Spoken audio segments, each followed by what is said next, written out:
اعوذ باللہ من الشیطان الرجیم بسم اللہ الرحمن الرحیم السلام علیکم ورحمۃ اللہ وبرکاتہ۔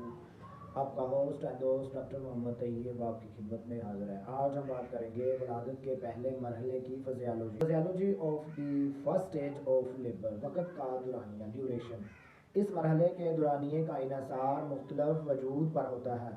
لیبر کے مراحل میں سے پہلے مرحلے یعنی فرسٹ اسٹیج میں دوسروں کی نسبت زیادہ وقت لگتا ہے۔ اس کا دورانیہ اوسطاً 12 گھنٹے ہوتا ہے، لیکن یہ وقت حتمی نہیں، اس میں کمی بیشی ہو سکتی ہے۔ اگر حمل کی نوعیت پری گریویڈا ہے تو اس میں زیادہ وقت لگتا ہے، لیکن اگر حمل کی نوعیت ملٹی گریویڈا ہے تو اس صورت میں وقت کم لگتا ہے اور یہ وقت 6 گھنٹے ہو سکتا ہے۔ پرائمری گریویڈا سے مراد حمل ہے جب عورت پہلی مرتبہ حاملہ ہوتی ہیں، اور ملٹی گریویڈا سے مراد دوسری یا اس سے زیادہ بار کا حمل ہے۔ بہت ہی وجوہات کی وجہ سے وقت میں کمی بیشی ہوتی ہے، اس میں اہم امور درجہ ذیل ہے۔ فٹس کی جسامت، سائز آف فٹس اس مرحلے کے دورانیے پر اثر انداز ہو سکتی ہے۔ کی مینٹل ہیلتھ اینڈ کنڈیشن بھی اس مرحلے کے دورانیے پر اثر انداز ہوتی ہے۔ حاملہ کی صحت اور کمزوری کا اس سے گہرا تعلق ہے۔ رحم میں جب سکڑاؤ کنسٹرکشن کی حالت کا آغاز ہوتا ہے تو اس کی نوعیت بھی وقت کے دورانیے پر اثر انداز ہوتی ہے۔ پیلوس کی ساخت، اس کا سائز، اس کی حالت وقفے کے طویل یا مختصر ہونے کا باعث ہو سکتی ہے۔ پیلوس کی تنگی وقفہ طویل کر سکتی ہے۔ فٹس کی پریزنٹیشن کا بھی وقت کے دورانیے سے براہ راست تعلق ہوتا ہے۔ معمولی خط پر پریزنٹیشن پیچیدگی کے ساتھ وقفے طویل کر سکتی ہے۔ بچہ کا ذہنی طور پر ولادت سے خوف کھانا بھی اس مرحلے کو طویل کر سکتا ہے، اور یہ طوالت بعض اوقات غیر معمولی ہوتی ہے۔ رحم کا فعال یوٹرائن فنکشن ولادت کے پہلے مرحلے میں یوٹرس جو polarity construction and restriction king formation of lower and upper segment cervical dilation show fundal dominance. جب بچے کی ولادت کا وقت قریب آتا ہے تو یوٹرائن کنسٹرکشن کا آغاز ہوتا ہے۔ یہ یوٹرائن کنسٹرکشن رحم یوٹرس کے اوپر والے حصے فنڈس کے ایک کونے سے دوسرے تک شروع ہوتا ہے۔ ایک کونے سے شروع ہونے والی یہ کنسٹرکشن وہاں سے رحم کے تمام حصوں بشمول نیچے والے تک پھیل جاتی ہے۔ یہ کنسٹرکشن ایک تیز لہر کی صورت میں ہوتی ہے، اور اس لہر کی شدت کافی وقت تک برقرار رہتی ہے۔ اس لہر کا پھیلاؤ اور اس کا اثر پورے رحم بچہ دانی پر ایک وقت میں اور ایک جیسا ہوتا ہے۔ اس کی وجہ سے رحم کے اندر ایک مخصوص سکڑاؤ آتا ہے جو آگے کے مراحل کی طرف جاتا ہے۔ ایک قدم ہوتا ہے۔ اس کنٹریکشن کے باعث رحم کی گردن سرویکس پر اثر مرتب ہوتے ہیں، اور رحم کی گردن سرویکس کا منہ کھل جاتا ہے اور گردن کھل جاتی ہے، اور فٹس کے باہر آنے کے لیے گیٹ کھل جاتا ہے، اور پھر ایک کنسٹرکشن کی لہر آتی ہے، اور پھر ایک درد یعنی کنسٹرکشن کی لہر آتی ہے۔ مولود اپنی الگ تھلگ دنیا سے اس دنیا کے اندر آ جاتا ہے۔ فٹس کا رحم سے اخراج ہو جاتا ہے۔ پولیٹری پولیٹری کیا ہے؟ رحم یوٹرس کے وال دو پول شمار کیے جاتے ہیں، پہلا بلائی حصہ فنڈس اور دوسرا نچلے والا حصہ سرویکس کہلاتا ہے۔ رحم کے بلائی حصہ فنڈس پر یوٹرائن کنسٹرکشن ہوتی ہے، اور یہ کنسٹرکشن نیچے والے حصے تک پھیل جاتی ہے، اور اس یوٹرائن کنسٹرکشن کا اوپرے والے حصے سے نیچے والے حصے تک پھیل جاتا ہے تو پولیٹری کہلاتا ہے۔ جب ولادت قریب ہوتی ہے تو رحم کے دونوں پولوں پر کنسٹرکشن کا اثر بڑھتا چلا جاتا ہے۔ جب یہ کنسٹرکشن ہوتی ہے تو اس کا اثر اوپر والے پول اور نیچے والے پول پر ایک خاص تناسب سے ہوتا ہے، اور یہ اعصاب عضلات پر یکساں اثر کرتا ہے۔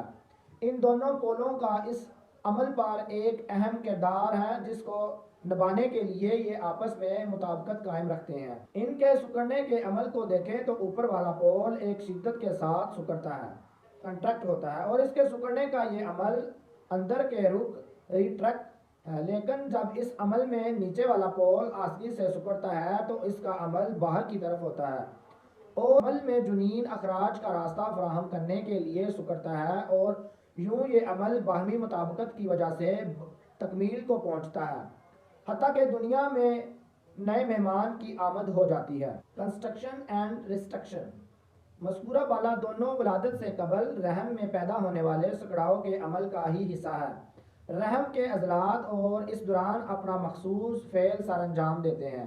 جب ولادت قریب ہوتی ہے تو رحم کنسٹرکشن یعنی سکڑنے کا عمل پورا رحم بھی پھیل جاتا ہے اور پورے رحم پر اثر کرتا ہے، لیکن یہ اثر ایک جیسا نہیں ہوتا، ضرورت کے مطابق مختلف حصوں پر مختلف ہوتا ہے، اور یہ مختلف اثرات اپنی نوعیت کے اعتبار سے کنسٹرکشن اور ریسٹرکشن کہلاتا ہے۔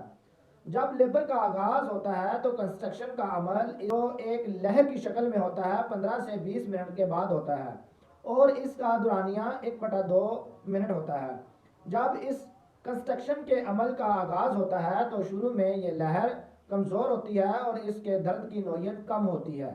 وقت گزرنے کے ساتھ اس کنسٹرکشن میں شدت آتی چلی جاتی ہے اور اس شدت کے ساتھ ایک دوسرے کے درمیان وقت کم ہو جاتا ہے۔ جب ولادت قریب آ جاتی ہے تو یہ وقفہ بہت کم ہو جاتا ہے، 15 سے 20 منٹ کا وقفہ کم ہو کر 2 سے 3 منٹ کا رہ جاتا ہے۔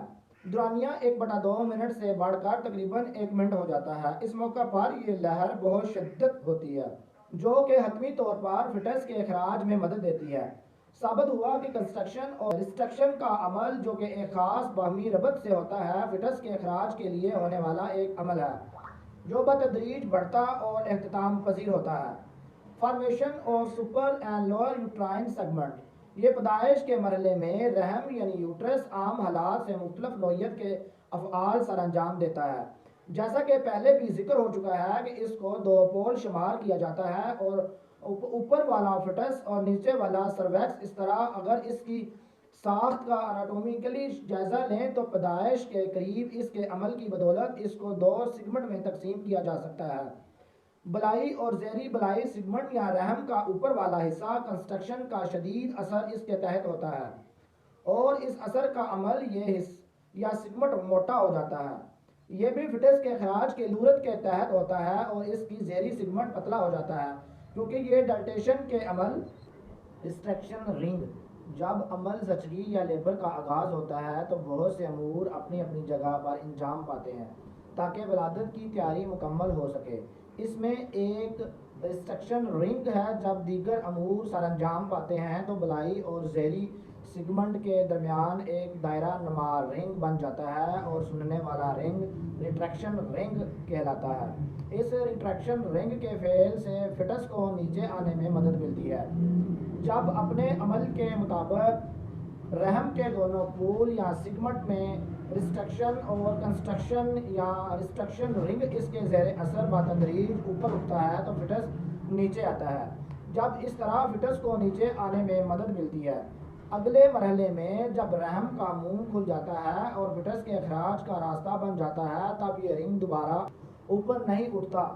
ریسٹرکشن رنگ کو بینڈل رنگ بھی کہتے ہیں۔ سروائکل افیکسمنٹ، یہ ولادت کے تمام عمل میں 2 مرحلے ہیں۔ رحم کی گردن سرویکس اپنا کردار ادا کرتی ہے۔